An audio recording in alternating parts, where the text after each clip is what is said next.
जियो जैसे आज तुम्हारा आखिरी दिन हो। सीखो जैसे कि तुम हमेशा इस दुनिया में रहने वाले हो। नमस्कार, मैं आज आपसे बहुत ही सुंदर एक छोटी सी कहानी शेयर करने जा रहा हूँ।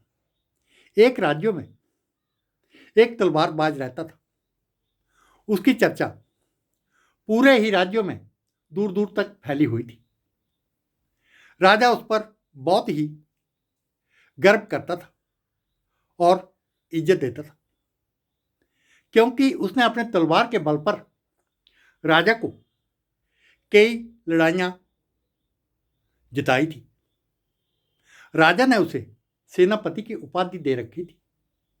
वो कहते हैं ना कि भगत किसी का नहीं होता, सबका ही आता है।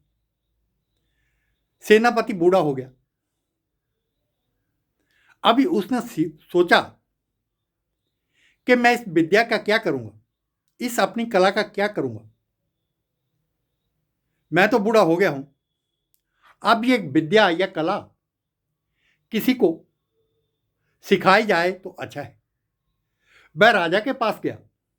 उसने राजा से कहा कि अब मैं बूढ़ा हो चुका हूं, मेरी ये तलवारबाजी की कला मैं अपने राज्यों में बाकियों को भी सिखाना चाहता हूं।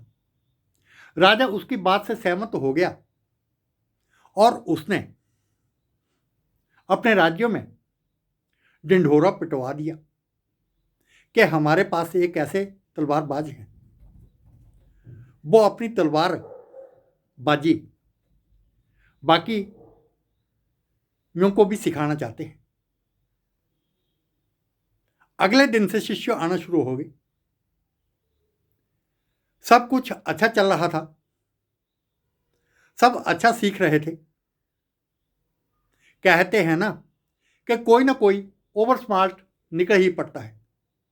उन शिष्यों में से एक शिष्य को प्राउड आ गया कि मैं बहुत सीख चुका हूं और मेरे जितना मैं नौजवान भी हूं और मेरे जितना ये बूढ़ा तलवारबाज नहीं जानता है। वह राजा के पास गया और राजा से कहा, मैं जवान हूं, मेरे में बल है और मैं आपके इस बूढ़े सेनापति से तलवारबाजी जानता हूं, ज़्यादा जानता हूं। मुझे भी सेनापति की उपाधि दी जाए। राजा उसकी बात से सहमत हो गया और उसने उसे कहा कि आपका मैच, आपका कंपटीशन रखा जाएगा। तब राजा ने गुरु बूढ़े तलवारबाज को बुलाया और कहा कि आपका एक शिष्य आपको वार्निंग दे रहा है, चैलेंज कर रहा है कि वो आपसे ज़्यादा जानता है, नौजवान है और उसमें बल ज़्यादा है। तो मैं चाहता हूं कि क्यों ना आपका उसके साथ मैच करवाया जाए। बूढ़ा सेनापति सहमत हो गया। 10 दिन बाद एक डेट फिक्स की गई। अभी नौजवान शिष्य चिंता में पड़ गया कि बूढ़े गुरु ने यह उसका चैलेंज मान लिया है। हो सकता है कि उसने कुछ ना कुछ कोई बात ऐसी होगी जो मुझे नहीं सिखाई है, हम सभी को नहीं सिखाई है। वो चिंता में डूब गया और दिन रात सोचता रहा अपने गुरु की चालबाजी और क्या करता है, कहां जाता है, कैसे है, उस पर नजर रखना शुरू कर दी। एक दिन बूढ़ा तलवारबाज एक लोहार के पास गया और उसने 15 फीट म्यान का बनाने का ऑर्डर दे दिया। यह बात जब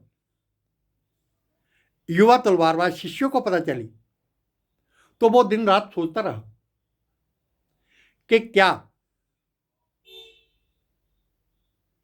ये 15 फुट तलवार डालेंगे और मेरे को एकदम मार डालेगा। वो अगले दिन एक लोहार के पास गया, दूसरे लोहार के पास। उसने 16 फीट लंबी तलवार बनाने का उसे ऑर्डर दे दिया। मैच का दिन आ गया। दोनों ही सेनापति तलवारबाज, बूढ़ा गुरु और युवा शिष्य ग्राउंड में उतरे। गुरु ने म्यान में से तलवार एकदम निकाली और युवा तलवारबाज शिष्यों के गर्दन पर रख दी और वो 16 फीट लंबी तलवार नहीं उठा पाया। दोस्तों, कहानी छोटी सी है, पर यह हमें बहुत ही बड़ी शिक्षा देती है कि कभी भी यह मत सोचिए कि मुझे सब कुछ आता है, मैं बहुत सीख चुका हूं। शिक्षा का कभी भी अंत नहीं है। मैं ही हूं, यह गलत है, यह नहीं चलेगा। मैं भी हूं, यह चलेगा। जिंदगी के अंतिम क्षण तक सीखते रहिए। अगर आप सीखेंगे नहीं तो आप आगे नहीं बढ़ेंगे। इसलिए